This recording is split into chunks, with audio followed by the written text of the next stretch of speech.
William Volker Atkinson एक American lawyer, publisher, writer and one of the leader of new thought movement कहते हैं कि उन्होंने 1907 में लॉन्च हुई अपनी बुक थिंकिंग वाइब्रेशन और the law of attraction in the thought world में लॉ ऑफ अट्रैक्शन के कॉन्सेप्ट को पहली बार दुनिया के सामने इंट्रोड्यूस किया, यानी आज से लगभग 117 साल पहले। What if I tell you कि लॉ ऑफ अट्रैक्शन 117 साल नहीं, आज से हजारों साल पुराना कॉन्सेप्ट है, जो कहीं और से नहीं बल्कि हमारे खुद के हिंदुइज्म से निकला है, दुनिया के सबसे पुराने लिखे हिंदू स्क्रिप्चर से। अगर आप जानना चाहते हैं कैसे, तो इस वीडियो को एंड तक जरूर देखिए। सबसे पहले हम ये समझते हैं कि लॉ ऑफ अट्रैक्शन होता क्या है। लॉ ऑफ अट्रैक्शन का बेसिक कॉन्सेप्ट नेपोलियन हिल अपनी book think and grow rich में बताते हैं। Whatever the mind can conceive and believe it can achieve, यानी आपका मन जो कुछ भी सोच सकता है और विश्वास कर सकता है वो इसे हासिल भी कर सकता है।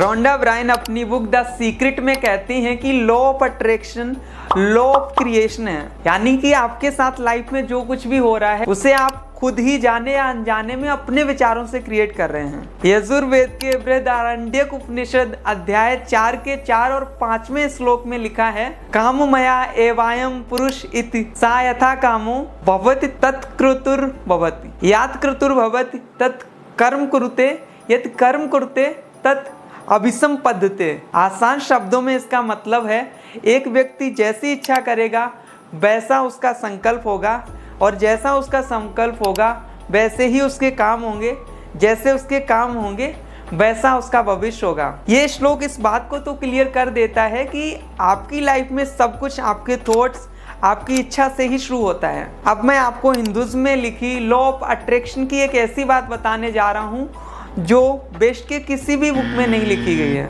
हिंदुइज्म लॉ ऑफ अट्रैक्शन का एक ऐसा सच हमारे सामने रखता है जिससे हमें पता चलता है कि क्यों और कैसे हम दुनिया की किसी भी चीज को अचीव कर सकते हैं। हमारे 108 उपनिषदों में से एक मुंडका उपनिषद का अध्याय 3 और श्लोक नंबर 10 कहता है, यम यम लोकम मनसा संविभात विशुद्ध सत्वा काम्यते याश कामना तत तत लोकम जयते ताश कामास्त स्मागदात्मज्ञम हास्यत भूतिकाम। इस श्लोक का अर्थ है कि जब कोई व्यक्ति ये समझता है कि वो आत्मा के द्वारा दुनिया की हर चीज से जुड़ा हुआ है, तो वो अपने दिमाग में जो भी चाहेगा वो प्राप्त कर लेगा। ये श्लोक हमें बताता है कि ना सिर्फ अपने लिए बल्कि दूसरों के लिए भी जो भी सुख चाहेगा हम उन्हें प्राप्त कर सकते हैं। क्यों? Because we all are connected, we all are one.